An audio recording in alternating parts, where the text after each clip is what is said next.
Assalamualaikum warahmatullahi wabarakatuh. Jadi pada pertemuan kali ini kita akan membahas tentang ukuran penyebaran data. Nah, yang akan pertama kali dibahas itu adalah ukuran penyebaran data untuk data tunggal. Nah, di sini akan ada 3 hal yang dibahas, yaitu yang pertama adalah jangkauan. Nah, jangkauan ini rumusnya adalah X maksimum dikurangi X minimum. X maksimum adalah data terbesar, sedangkan X minimum itu adalah data terkecil gitu. Yang kedua itu adalah jangkauan antar kuartil atau nama lainnya adalah hamparan atau H. Nah, ini adalah selisih antara Q3 atau kuartil 3 dan Q1 atau kuartil 1 gitu. Kemudian yang ketiga itu adalah jangkauan semi antar kuartil atau simpangan kuartil. Di sini simbolnya adalah QD, itu adalah setengah dari ini, setengah dari hamparan, yaitu setengah dikalikan dalam kurung Q3 dikurangi Q1, seperti itu. Nah, langsung saja berikutnya, silakan buka halaman 55. Saya akan membahas contoh 2.23. Baiklah, yang pertama itu adalah contoh 2.23. Nah, di sini perintahnya adalah kita harus menentukan jangkauan, kemudian jangkauan antar kuartil, dan yang ketiga adalah simpangan kuartil. Jadi, ini datanya. Nah, jadi yang pertama, kalau ada data kayak gini, tugas kalian yang pertama adalah mengurutkan dulu, karena ini datanya masih acak-acakan gitu ya. Jadi akan saya mulai dari yang kecil. Yang kecil itu pertama 3 ya, 3-nya ada 2. Kemudian 6, 6-nya juga ada 2. Oh, 5 ya, 5-nya kelupaan ya. 5-nya berarti di tengah sini, 5. Nah, gitu.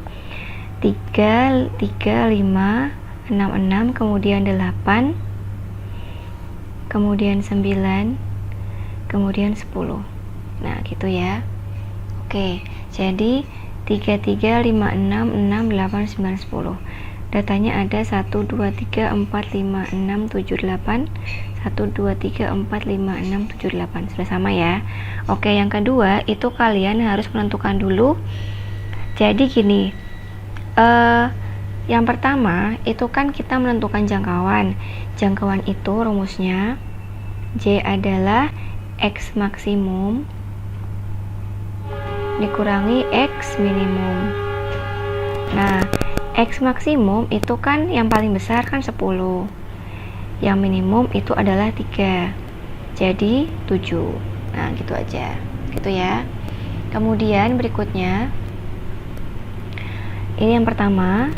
Kemudian yang kedua, kita harus menentukan jangkauan antar kuartil. Nah, jangkauan antar kuartil atau hamparan itu kan H ya. Rumusnya itu kan Q3 dikurangi Q1. Nah, ini kuartil 3, ini kuartil 1. Otomatis kita harus mencari Q3 dan Q1 dulu. Jadi 3, 3, 5, 6, 6, 8, 9, 10. Nah, biar aman langsung kita cari dulu aja Q2-nya. Jadi Q2 atau median ya. Jadi coret ini. 1, 2, 3, 4 ya. Berarti Q2-nya itu ada di antara 6 sama 6. Sehingga Q2-nya itu 6 tambah 6 per 2. 6 tambah 6, 12. 12 bagi 2, 6 gitu. Oke, sekarang berarti karena Q2-nya ini ada di antara 6 sama 6, otomatis angka ini dan angka ini nggak ikut. Sehingga ini dia masuk ke area Q1, ini masuk ke area Q3. Nah, berarti kita cari Q3-nya. Q3-nya kan gini ya, berarti coret 1, kemudian 2, gitu ya. Jadi Q1-nya itu ada di antara 3 sama 5. Berarti Q1 berarti 3 tambah 5 per 2, gitu. Sama dengan 3 tambah 5, 8. 8 bagi 2, 4. Gitu ya. Oke. Sekarang kita pindah ke Q3. Berarti Q3-nya ini coret 6. Berarti kan Q3-nya ada di antara 8 sama 9 ya. Berarti Q3-nya sama dengan 8 tambah 9 per 2. Berarti 8 tambah 9, 17. 17 per 2 berarti 8,5 gitu ya. 8,5. Nah, gitu. Oke, kalau sudah, berarti di sini Q3 kurang Q1, berarti Q3-nya 8,5. 8,5 dikurangi Q1-nya adalah 4. Sehingga apabila dikurangi berarti hasilnya adalah 4,5 gitu. Ini nggak perlu dijelasin ya, udah harus bisa kenapa dapatnya kayak gini gitu.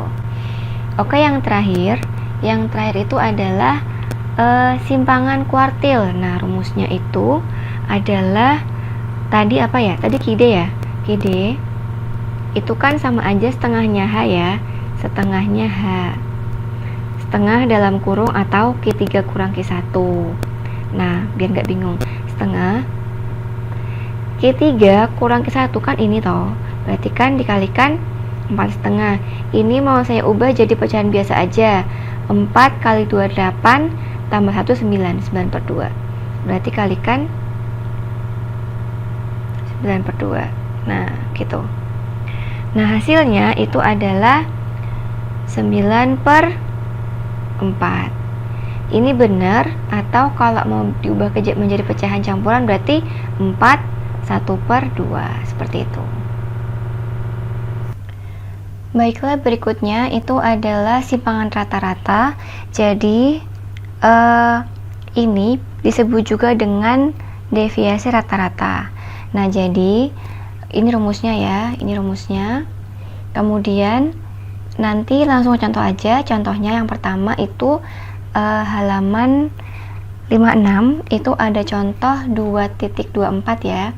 Jadi ini ada data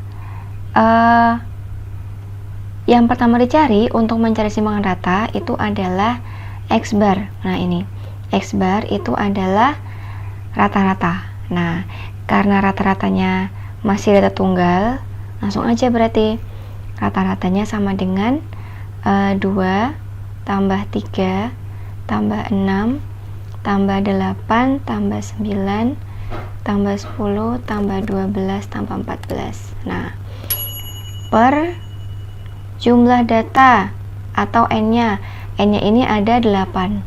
Ini ya, 1, 2, 3, 4, 5, 6, 7, 8. Berarti per 8. Nah, gitu. Sehingga hasilnya itu adalah ini 64 per 8, hasilnya adalah 8 gitu. Baiklah, berikutnya jadi kalau sudah dapat X barnya, kita mencari SR atau simpangan rata. Jadi di sini udah ada ya, ini 1 per N. Karena E-nya 8, ini 8, maka ini 8. Kemudian I sama dengan 1. Sigma I sama dengan 1, artinya penjumlahan dari data pertama sampai data ke-8 ini. Misal datanya ada 9, berarti I sama dengan 1 sampai 9. Yang di atas ini adalah banyak datanya, gitu. Sampai data ke berapa? Kemudian XI itu adalah data ke. Ini kan datanya ada 8. Berarti XI data pertama, XI data kedua, sampai XI data ke 8. Berarti ini X1, X2, X3 sampai X8 gitu ya. Kemudian ini adalah X bar atau rata-rata. Langsung aja berarti jadi 1/8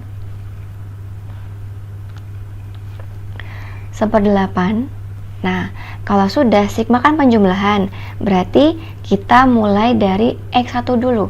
Sehingga jadi gini ya. Jadi kurung biasa, kemudian ini kan tanda mutlak ya. Tanda mutlak artinya hasilnya harus positif. Kita mulai dari X1. X1 kan 2 ya. Berarti 2 dikurangi X barnya 8. Karena sigma ditambah gitu, dikalikan data kedua X2 3 dikurangi 8 gitu.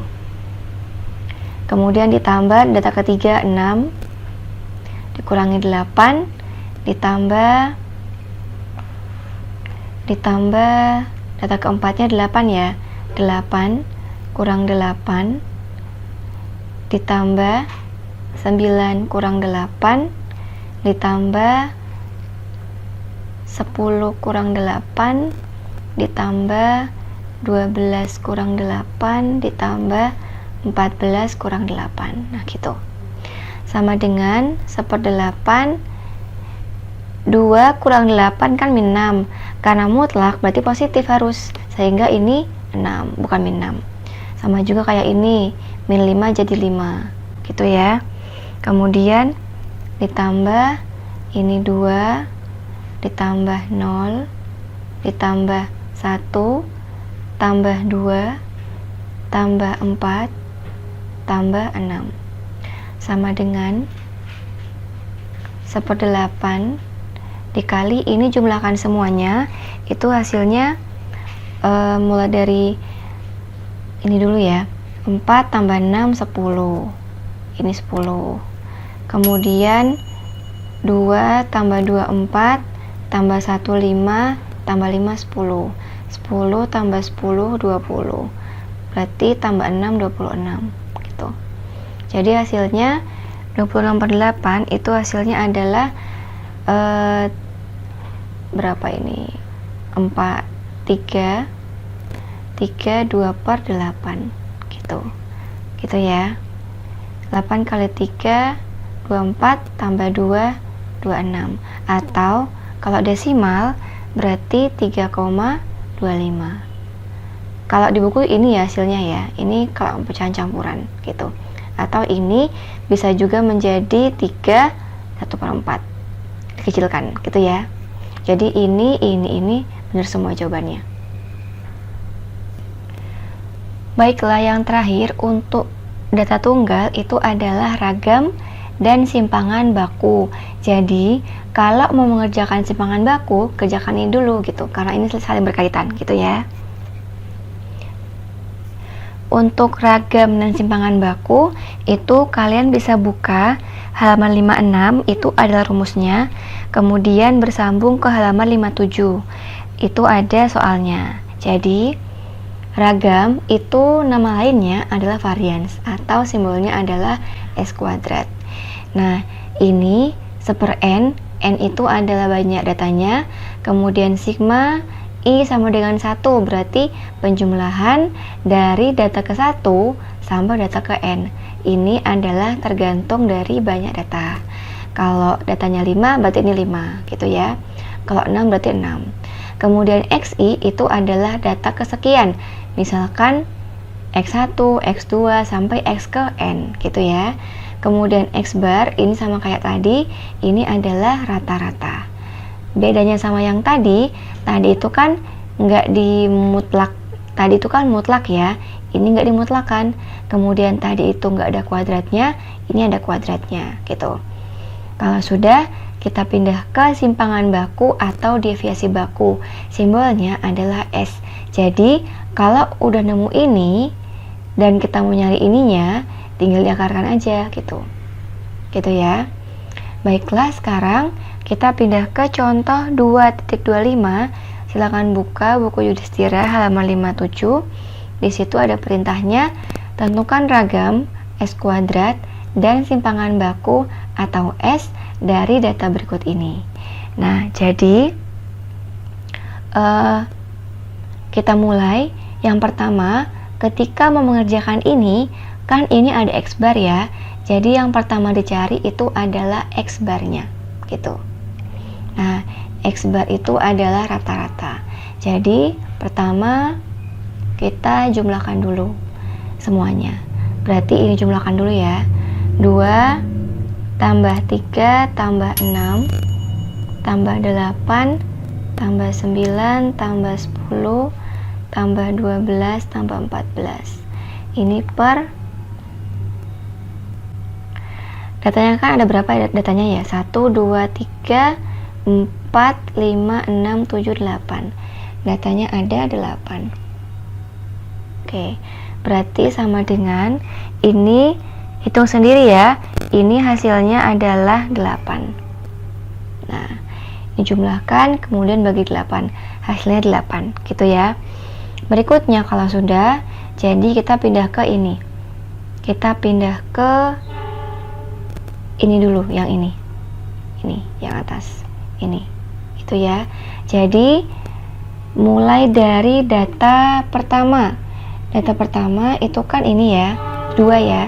Berarti 2 dikurangi X barnya itu adalah 8. Nah, kemudian ditambah data keduanya 3 dikurangi 8 kuadratkan, ditambah 6, data ketiga kurangi 8 kuadratkan, ditambah 8 kurangi 8 dikuadratkan, ditambah 9 kurang 8 dikuadratkan, ditambah 10 kurang 8 dikuadratkan, tambah 12 kurang 8 dikuadratkan, dan terakhir 14 kurang 8 dikuadratkan. Nah, gini.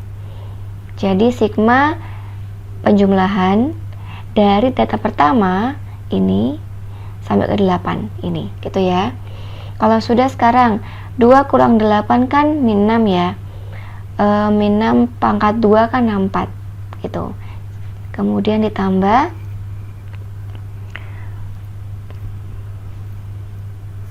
ini salah ya, ini harusnya 36 bukan 64. Karena 2 kurang 8 kan min 6, min 6 pangkat 2 36. 36 kemudian ditambah ini hasilnya itu kan min 5, min 5 pangkat 2 25. Kemudian ditambah ini 4, ditambah 0, kemudian ditambah ini 1, ditambah ini 4, ditambah ini adalah 16, ditambah ini hasilnya 36. Jadi hasil keseluruhannya itu adalah 122, dijumlahkan semua, gitu ya. Nah, kalau sudah, jadi